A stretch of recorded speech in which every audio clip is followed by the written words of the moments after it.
السلام علیکم ورحمۃ اللہ وبرکاتہ۔ میں ہوں نعیم صابری اور میرے چینل کا نام ہے کال اور دکنی تیتر ٹپس۔ آج میں آپ کی خدمت میں ایک نئی ویڈیو لے کے آیا ہوں۔ ویڈیو یہ ہے کہ اگر آپ کا تیتر سردیوں میں یا گرمیوں میں تیتر کو کون سی سبزی دی جاتی ہے جس سے تیتر کا معدہ سیٹ رہے اور زیادہ گرم نہ ہو یا زیادہ ٹھنڈا نہ ہو، کیونکہ اکثر لوگ سردیوں میں گرم خوراکیں دیتے ہیں جس کی وجہ سے تیتر زیادہ بہت ہیٹ اپ ہو جاتے ہیں اور گرمیوں میں بلائی نہیں کرتی۔ اسی بنا پر میں آپ کی خدمت میں ایک نئی ویڈیو لے کے آیا ہوں۔ ویڈیو مکمل واچ کرنا۔ اگر ویڈیو کو اچھی لگے تو ویڈیو کو لائک اینڈ شیئر لازمی کرنا۔ سب سے پہلے میں آپ کو بتاؤں گا کہ سردیوں میں اپنے تیتر کو مرچ، ٹماٹر اور مٹر اور ساتھ میں گاجر، اس قسم کی ہر چیز کاٹ کے دوسرے تیسرے دن لازمی دیا کریں۔ ٹماٹر کیسے دینے ہیں؟ ٹماٹر ایسے دینا ہے کہ اوپر سے چھلکا اتار لینا، اس میں چھلکا اتارنے کے بعد آپ نے اس میں بیج نکال لینا۔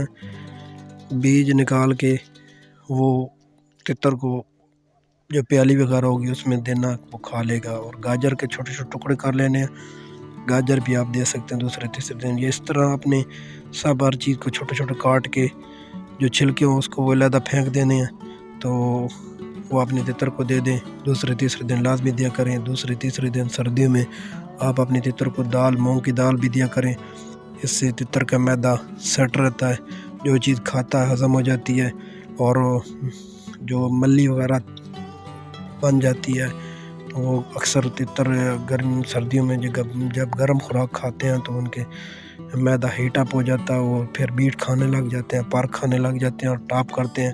اگر آپ سردیوں میں ساتھ ساتھ اس قسم کی سبزی اور فروٹ وغیرہ دیتے رہیں گے تو آپ کا تیتر ہیٹ اپ نہیں ہوگا، جتنی خوراک کھائے گا محسوس بھی نہیں ہوگا، تیتر موٹا تازہ ریفریش ہوگا۔ اور جو گرمیوں میں دینے ہیں، یہ دیکھیں میں نے گاجر کو چھوٹے چھوٹے ٹکڑے کر کے تیتر کو کھلا رہا ہوں۔ یہ گاجر گرمیوں میں بھی آپ دے سکتے ہیں، لیکن گرمیوں میں ملتی نہیں ہے۔ اپنے گرمیوں میں اپنے تیتر کو کدو کاٹ کے دینی ہے، اور خربوزہ کاٹ کے دے سکتے ہیں، سیب وغیرہ کاٹ کے دے سکتے ہیں، ٹھیک ہے، امرود نہیں دینا۔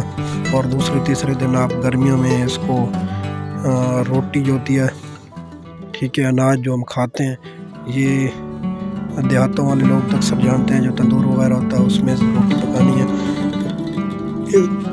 ایک دو ٹکڑے اس کے دودھ میں بھگو کے رکھ دینے ہیں، صبح آپ نے وہ کھلا دینی ہے، جس سے تیتر کا معدہ فٹ ہو جائے گا اور تیتر زیادہ بلائی کرے گا، مستی بھی کرے گا۔ یہ جو نسخہ میں آپ کو بتا رہا ہوں، یہ میں نسخے اپنے تیتر کو بھی دیتا ہوں۔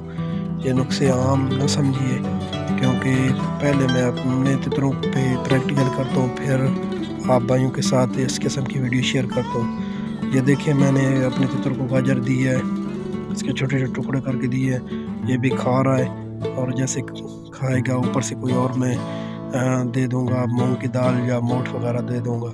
تو اس قسم کے آپ اپنے تیتروں کو دوسرے تیسرے دن سبزی وغیرہ دیا کریں، سردیوں میں بھی اور گرمیوں میں بھی، کیونکہ اب سیزن آنے والا ہے تو تیتر کا معدہ آپ نے فٹ رکھنا ہے۔ تو اور یہ جو گاجر ہے آپ نے چھوٹے چھوٹے ٹکڑے کر کے اس کو کاٹ کے آپ نے دوسرے تیسرے دن جب دھوپ نکلے تو اپنے تیتر کو لازمی دینی ہے۔ اس سے یہ ہوگا کہ تیتر آپ کا ٹھنڈا رہے گا اور دوسرا اندر سے صاف ہو جائے گا۔ تو آپ اپنے تیتر کو گاجر لازمی دے کریں، ٹھیک ہے۔ گاجر جو ہے اکثیر ہے تیتروں کے لیے، پرندوں کے لیے، اس میں وافر مقدار میں کیلشیم، وٹامن ڈی، پروٹین، جو بھی آپ کے پاس تیتر ہو، کالا ہو، دکنی ہو، ایرانی ہو، جو بھی تیتر ہو، اس کو دوسرے تیسرے دن گرمی ہو سردی ہو آپ نے سبزہ وغیرہ دیا کریں، اس کو یہ سبزی وغیرہ فروٹ وغیرہ دیا کریں، یہ بہت فائدہ مند ہوتی ہے۔ تو اپنے کالے تیتر کو بھی دے سکتے ہیں، دکنی ایرانی تیتر کو بھی دے سکتے ہیں، اس میں کسی قسم کی کوئی پابندی نہیں ہے۔ اگر آج کی میری ویڈیو آپ کو اچھی لگی ہے تو میری ویڈیو کو لائک اینڈ شیئر لازمی کریں۔ اگر کوئی بات کی سمجھ نہیں آئی تو آپ کمنٹ سیکشن میں پوچھ سکتے ہیں، ڈسکرپشن میں میرا نمبر موجود ہے، آپ رابطہ کر سکتے ہیں۔ اس قسم کی ہدایت بغیر میں دن رات آپ کی خدمت میں ویڈیو اپلوڈ کرتا رہتا ہوں، تو آپ میری ویڈیو مکمل واچ کیا کریں۔ آپ کے تعاون کا شکریہ۔ ملتے ہیں ایک نئی ویڈیو کے ساتھ، تب تک